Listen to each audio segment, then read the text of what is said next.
How do you see proactive disease detection changing healthcare over the next decade? The reason I really got into this is I saw the big gap. So if you think about what has happened over the last 100, 120 years since we've had modern medicine at the turn of the 19th century, is we've developed a sick care model that did very well. It took us from an average life expectancy of 47 in the 1900s to about 85 by the end of the 20th century. And you say you've done really well, 77 in some countries, 85 in other countries.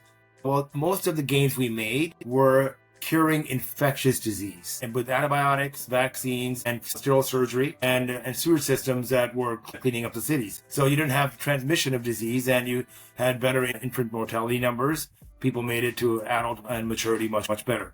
However, with chronic disease, which is silent for years to decades, if you become symptomatic, it's typically too late. At that point, treating it, you will not get the best outcomes that you want, that you would in the sick care model.